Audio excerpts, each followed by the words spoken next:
Bear protects lost woman in snowstorm. When rangers find them both, it's unbelievable. The wind screamed across the snow-veiled mountains with a voice like splitting timber, tearing through the pines in violent gusts that whipped snow into ghostly spirals. Emily Parker stumbled against the white fury, her breath coming in ragged gasps that crystallized in the air and vanished. The cold was not merely cold, it was punishment.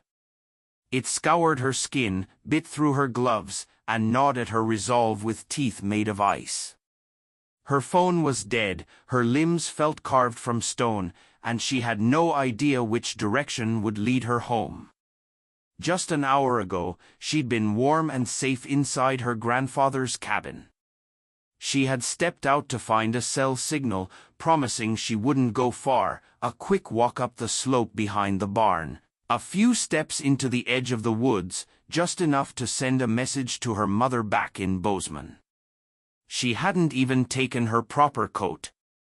Now, nothing around her looked familiar. The landscape had vanished beneath an avalanche of snow and white haze. The sky had turned to steel. The trees loomed like monuments to silence. The path she'd followed had long since disappeared, and every direction looked the same, endless white. She tried calling out, her voice muffled by the wind, the sound devoured by distance. Her throat felt torn, dry. Panic surged in her chest, sharp and hot. She forced it down. She had to keep moving. She thought she saw something between the trees, a flash of wood, maybe the roof of the shed, but when she pushed forward, all she found was more snow. Her legs sank up to the knees. Her boots were soaked, and her socks squelched with every step. Her fingers had gone numb, her lips cracked, and the taste of blood mixed with the frozen air. She checked her phone one last time. The screen was black. Dead. She was alone. Lost.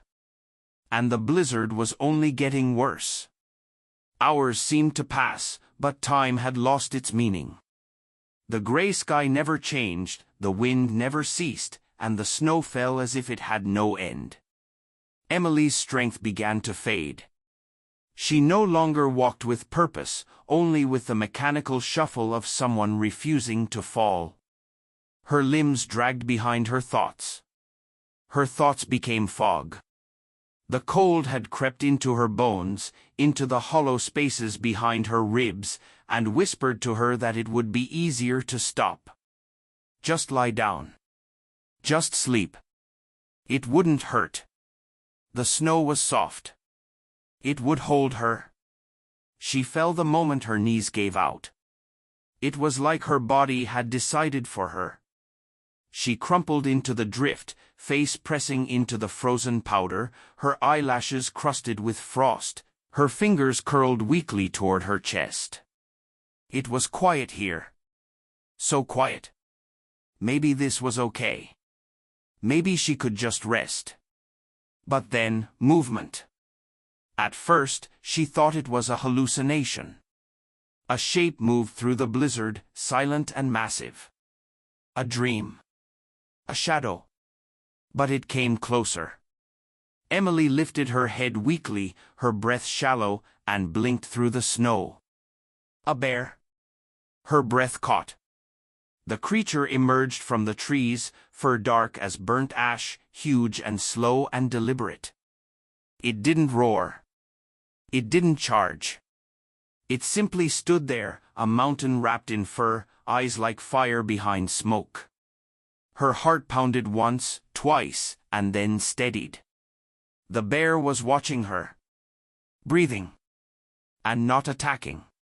She couldn't have run if she tried, she was too far gone. So she watched back. The bear took a step forward. Snow crunched beneath its paws. Then it turned slowly and walked away. It paused. Looked over its shoulder. Waited. Emily didn't understand. She blinked again, sure she was imagining it. But the bear was still there. Not leaving. Not threatening. Just watching. Waiting. Gathering what little strength remained, she pushed herself up.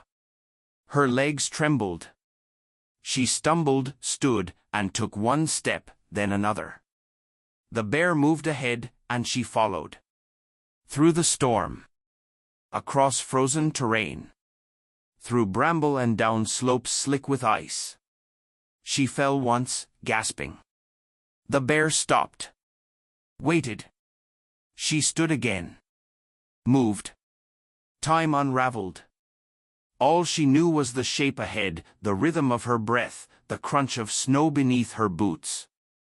Finally, the trees parted, and a dark hollow opened ahead, a cave, shallow but dry, tucked between outcroppings of stone and wind-carved rock. The bear stepped inside and turned to her once more before laying down against the stone floor. Emily crawled in after, collapsing into the darkness. The wind roared past the entrance like a wild thing denied. Inside, it was quiet. Emily lay on her side, shaking uncontrollably, her mind flickering like the last embers of a dying fire. The bear shifted beside her, close enough to touch now, and lowered its body beside hers. Emily tensed, unsure, then a wave of warmth touched her back. Not human warmth, but real, heavy, alive. The bear had curled its massive form around her. Its body was a wall of heat. Its breath stirred the air beside her face. Her fingers found coarse fur. She didn't question. She simply closed her eyes. That night, she dreamed of fire and breath and stories older than memory. Wolves howled in the distance, their cries piercing the wind. She stirred awake, heart hammering. The bear stood, ears twitching, head raised. A growl rumbled from deep within her chest. Emily watched as the bear moved to the entrance of the cave and stood there, massive and unmoving, a sentinel between her and the forest. The howls grew closer, then stopped. Minutes passed. The bear returned, laid down beside her again, and all was still. When dawn came, it did not come with light, but with a thinning of the storm and a silence so pure it hummed in her ears. Emily stirred, barely believing she was alive. Her body ached. Her lips were cracked. Her fingers were numb. But her heart still beat.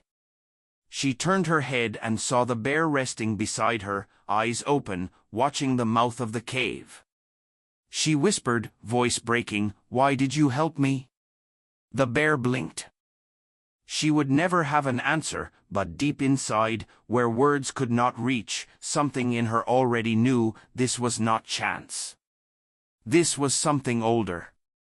A moment shaped by instinct. By trust. By mercy. Not learned, but remembered. Ember, they would later call her, when the news broke. When the rescuers found the cave and the tracks and the fire pit and the prints of wolves in the snow.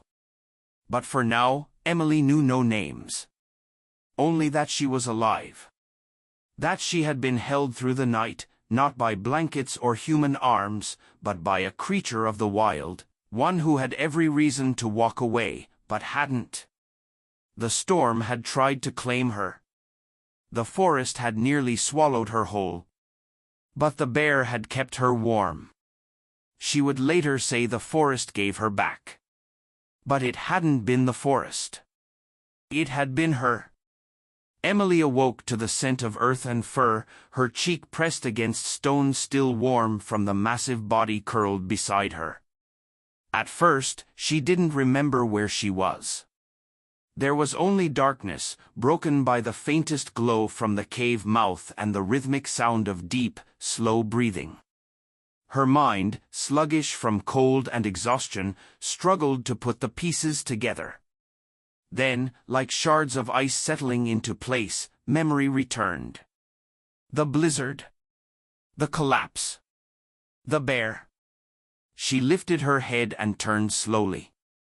Ember lay inches from her, the broad expanse of her smoky brown coat rising and falling with every breath.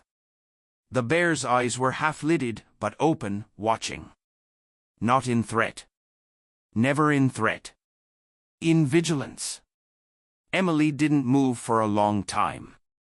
Part of her was terrified that any wrong gesture might break the fragile thread of peace between them.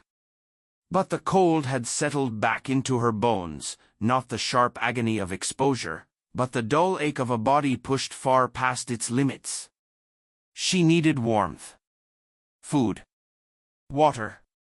Mostly, she needed to know this wasn't a dream, that she hadn't died somewhere in the snow and woken in the belly of something ancient and impossible. She sat up, her joints screaming in protest. Her clothes were stiff with frost, her fingers burned with the sting of returning circulation. She rubbed them together, blew warm breath into her cupped hands, then looked at the bear again. "You saved me," she whispered hoarsely, her voice like broken glass. Ember blinked once, slow and unbothered, as if she understood.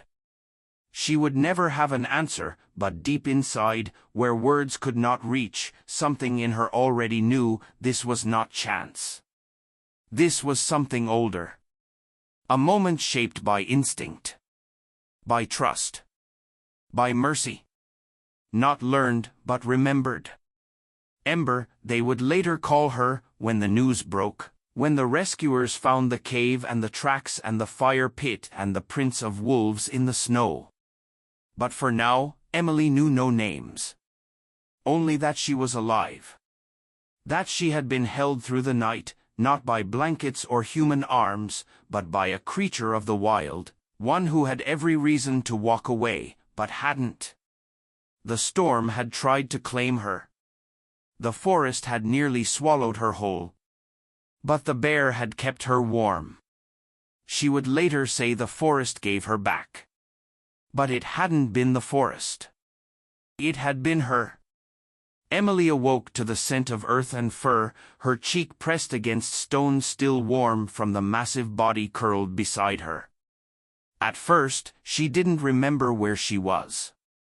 There was only darkness, broken by the faintest glow from the cave mouth and the rhythmic sound of deep, slow breathing. Her mind, sluggish from cold and exhaustion, struggled to put the pieces together. Then, like shards of ice settling into place, memory returned. The blizzard. The collapse. The bear. She lifted her head and turned slowly. Ember lay inches from her, the broad expanse of her smoky brown coat rising and falling with every breath. The bear's eyes were half-lidded, but open, watching. Not in threat. Never in threat. In vigilance. Emily didn't move for a long time. Part of her was terrified that any wrong gesture might break the fragile thread of peace between them. But the cold had settled back into her bones, not the sharp agony of exposure, but the dull ache of a body pushed far past its limits. She needed warmth. Food. Water. Mostly, she needed to know this wasn't a dream, that she hadn't died somewhere in the snow and woken in the belly of something ancient and impossible. She sat up, her joints screaming in protest. Her clothes were stiff with frost, her fingers burned with the sting of returning circulation. She rubbed them together, blew warm breath into her cupped hands, then looked at the bear again. "You saved me," she whispered hoarsely, her voice like broken glass. Ember blinked once, slow and unbothered, as if she understood. Outside, the storm had weakened, though the wind still howled around the stone. Snow fell in quieter flurries now, less like a blade and more like ash. Emily pulled herself to her feet and staggered to the cave entrance. The world beyond was still white, but no longer violent. The snow stretched unbroken in every direction, trees like skeletal fingers beneath the weight of ice. She needed to find help, food, but she was no fool. She would die if she tried to trek out alone again. Her body couldn't handle it. Not yet. Maybe not ever. She stepped carefully from the cave, just enough to move behind a snowbank to relieve herself, then turned to head back and froze. A sound. Not the wind. Not the creaking trees. It was a cry, high-pitched, weak, animal. Her heart jumped. She scanned the treeline, the ridge just beyond the clearing. And then she saw it, a small shape, low to the snow, thrashing in place. It was a cub. A bear cub. Alone, crying, and trapped. Her breath caught in her throat. Her first instinct was fear. Where there's a cub, there's a mother. And where there's a mother, danger follows. But this cub was hurt, its back leg twisted in a rusted metal trap, half buried beneath fresh snow. The sight of it ignited something in her, a flame buried deep beneath the frost of exhaustion. She couldn't leave it. She couldn't not try. Driven by something beyond reason, Emily trudged toward the cub, her feet dragging through thick drifts. The cub saw her coming and screamed, a sound so sharp it sliced through the air. It thrashed harder, eyes wide and terrified. "Shoo," Emily whispered, crouching low. Her voice cracked in the cold. "It's okay. I won't hurt you." The trap was an old-style jaw trap, illegal in many states but still used by those unwilling to change.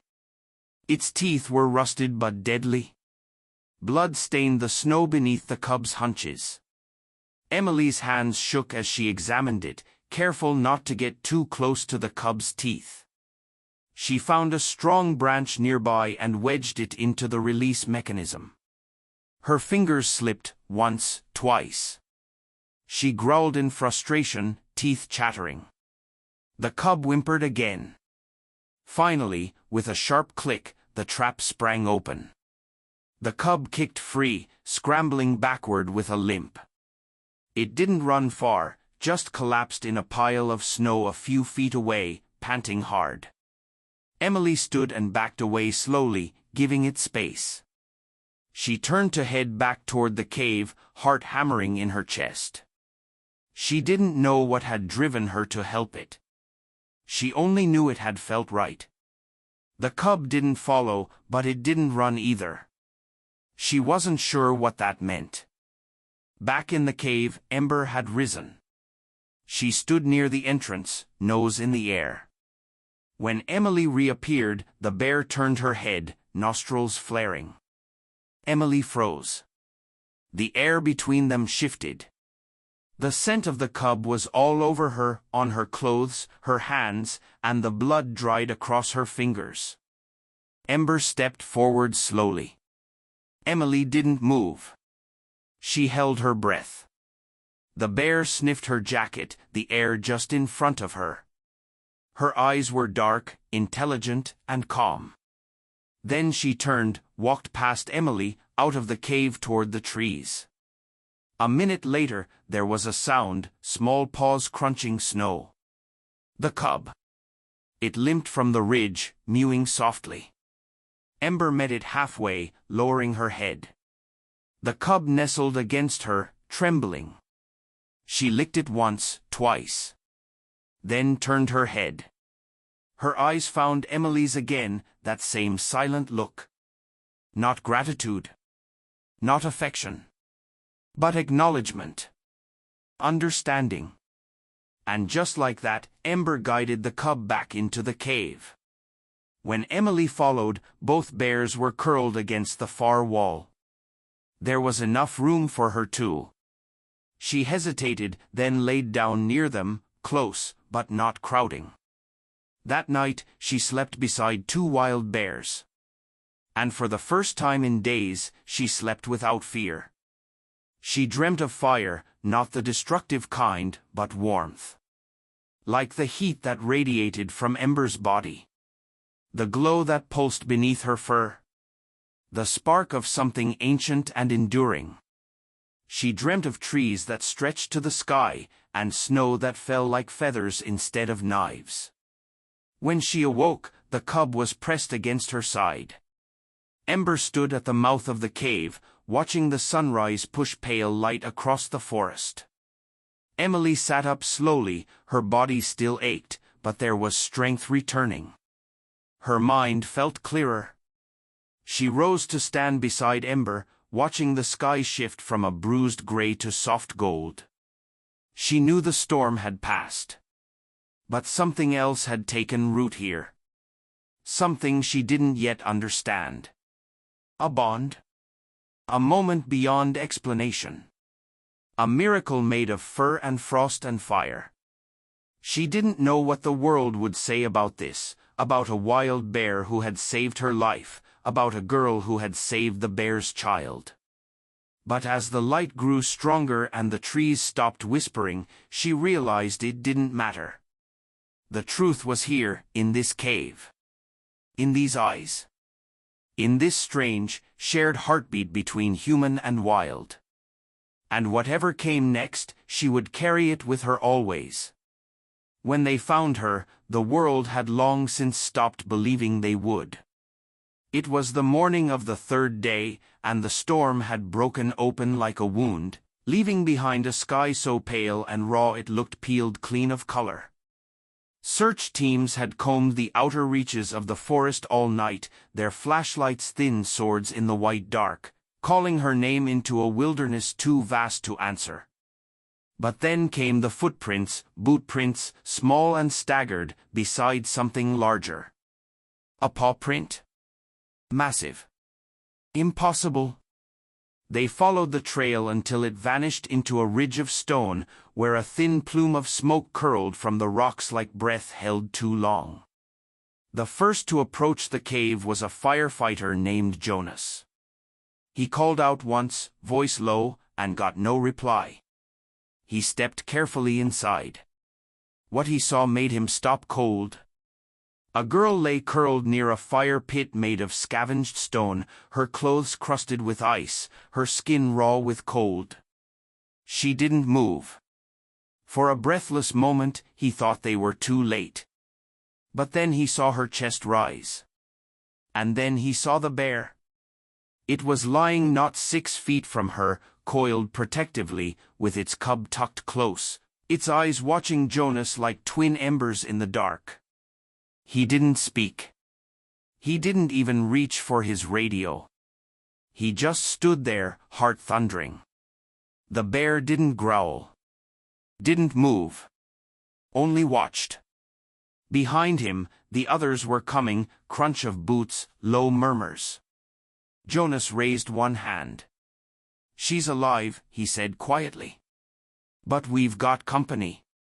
Moments later, they were pulling her from the cold, wrapping her in blankets, pressing warm water to her lips. Her skin was a pale map of survival, chapped lips, frostbitten fingers, bruises on her knees from falling. She blinked up at them with glazed eyes. "The bear," she croaked. "Don't hurt the bear." They tried to calm her, told her everything was okay, she was safe now, but she wouldn't stop saying it. "She saved me." And finally, someone listened. A wildlife officer named Clark was called in, his rifle slung over his back, eyes sharp with years of caution. He stepped into the cave alone, expecting violence. What he found instead was a bear who did not run and did not roar. She stood beside her cub, as tall as a man, and met his gaze with one that was ancient and steady. She made a sound, a low chuff through her nose, then backed deeper into the shadows, shielding her young. Clark backed out slowly. "This wasn't chance," he said. "This was something else." By the time Emily reached the hospital, the media storm had begun. Reporters circled the building like crows. Headlines read, "Miracle in Montana, teen found alive after 3-day blizzard." But the truth beneath the miracle was more than survival. It was the story she told from her hospital bed, voice still hoarse, eyes steady, something no one could quite name. "She didn't just keep me warm," Emily said. "She watched over me." She stood in the cave entrance when wolves came. She guarded me like I was one of her own. There was skepticism at first. Wild animals don't do that. Not bears. Not with humans. But then came the evidence, the cave, the claw marks on the stone where Ember had stood her ground, the blood near the trap where Emily had freed the cub. Her story held. The prints held. Even the fire pit, the way she had stacked the stones with hands nearly frozen to the bone, held. And slowly, doubt turned to awe. Within a week, wildlife biologists were calling it unprecedented. Experts weighed in on the psychology of bears, on maternal instinct, on animal empathy. Some dismissed it as anomaly. But others, like Emily's own mother, a well-respected ecologist, believed it was something more. "We don't know everything we think we know about wild animals," she told reporters. "What my daughter experienced may be rare, but it's not impossible. It speaks to the parts of nature we've forgotten how to see." The story became national news. Emily's photograph, eyes tired but smiling from her hospital bed, was splashed across newspapers and television screens. People wanted interviews, book deals, television rights. She turned most of them down. "I don't want to be famous for not dying," she told her mother one night, the force still dripping into her arm. "I want people to know why I lived." So instead, she began to speak. Not on talk shows, but in classrooms, at wildlife conferences, through quiet essays that people read late at night and didn't forget. She spoke about Ember not as a symbol, but as a creature of breath and bone and choice. "She could have left me," Emily said, "but she didn't. She stayed. Maybe because I helped her cub. Maybe because she saw something in me. Or maybe because the world isn't as divided as we think it is." With her mother's help, Emily launched a campaign to ban steel jaw traps in Montana's wilderness corridors. They petitioned Congress, they showed photographs, they built a case not just from her survival but from what it revealed, that coexistence was possible, that fear didn't have to be the default. Donations poured in, scientists offered data, children sent drawings of Ember and her cub, and slowly, minds began to change. Meanwhile, Emily healed. Her hands regained feeling, her body filled out again, but something inside her had shifted. She didn't want to return to college right away. She wanted to return to Moss Ridge, to walk the edge of the forest where her footprints had once vanished, to thank the land that had nearly taken her, but ultimately gave her back. Her mother hesitated but agreed. They went together, along with a team of researchers and cameras. They found the cave. The fire pit had collapsed, snow filling the space where her body had once curled beside a bear. The claw marks were still there. So were the tracks, new ones, faint but real. The researchers set up motion cameras and left quietly. No one expected to see her again, but they did. Weeks later, the camera caught her, Ember, larger now, still shadow dark, with eyes that glowed amber in the night. And beside her, a new cub, small and wobbly, trailing after her like a leaf caught in a breeze. Emily watched the footage from her living room, tears sliding silently down her cheeks. "She's okay," she whispered. "She's still okay." The photograph of that moment, a young bear cub at the feet of its mother, both paused at the edge of the treeline, both looking toward the camera with eyes unafraid, would become the emblem of a movement. It hung in classrooms, in government buildings. It appeared on the cover of National Geographic, beneath a single headline, "The Bond That Saved Them Both." But for Emily Parker, it was never about headlines. It was about a cave and a storm and a heartbeat she thought would stop, but didn't. It was about the warmth of fur against frozen skin. It was about a cub and a choice, and a bear who had no reason to protect her, but did. And it was about what she chose to do with the life she'd been given back, not just to tell the story, but to live by it. To defend what had defended her. To protect the wild the way the wild had protected her. The footage played in silence, broken only by the soft hum of the laptop and the shallow sound of Emily's breath as it caught in her throat. The camera had been motion-triggered, set on a tree trunk just outside the cave's entrance, what had once been her sanctuary. Now, in the grainy morning light, the bear emerged again, slow and powerful, fur matted with melting snow and thick from winter's final grip. But this time, she wasn't alone. A new cub, smaller than the one Emily had saved, trotted beside her on uncertain legs, pausing to sniff the air, to stumble through a patch of icy moss, then scrambled back to its mother's side. The resemblance was undeniable, the shape, the way she moved, the way her head tilted at a sound in the trees. It was Ember, alive, still walking the forest that had nearly claimed Emily's life and offered her back in return.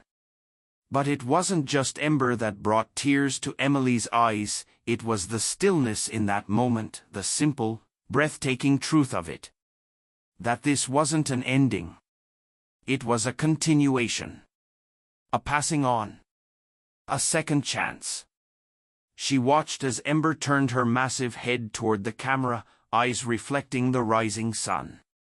She stared directly into the lens for a long breath, then turned and vanished into the trees once more, her cub trailing like a shadow behind her. The screen froze on the final frame.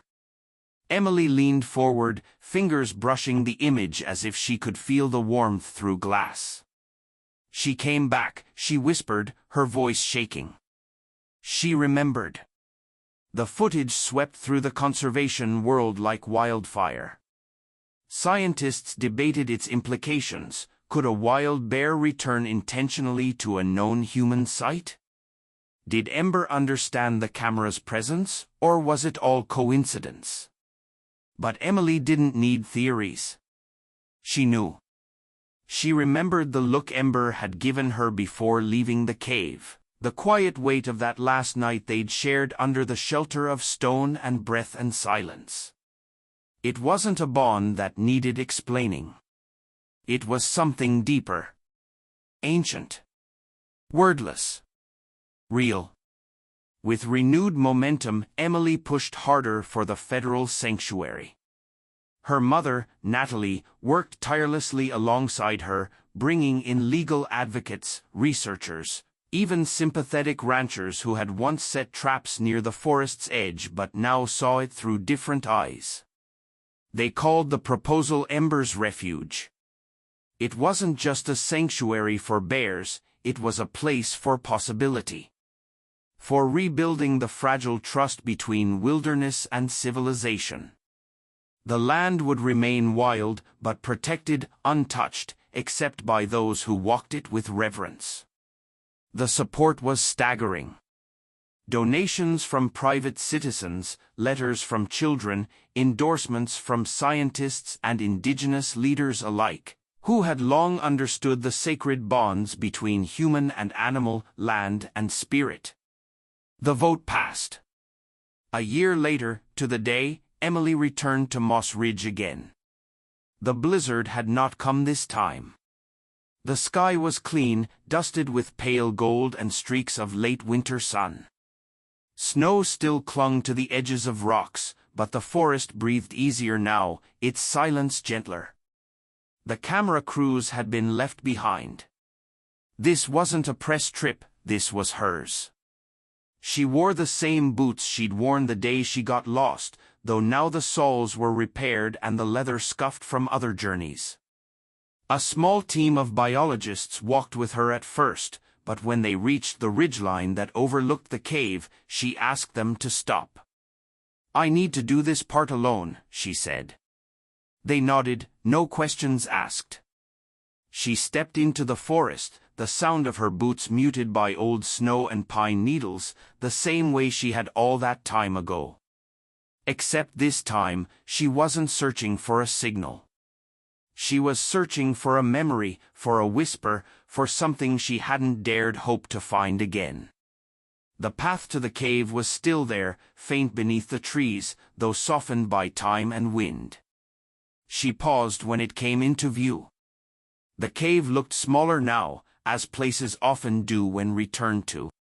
Less like a sanctuary, more like a memory made solid. She stepped inside. The air was cool and smelled of wet stone and something faintly familiar, fur, perhaps, or the ghost of a fire. She knelt where she had once laid, brushing her fingers over the earth, now undisturbed by a power boot. She closed her eyes. Listened.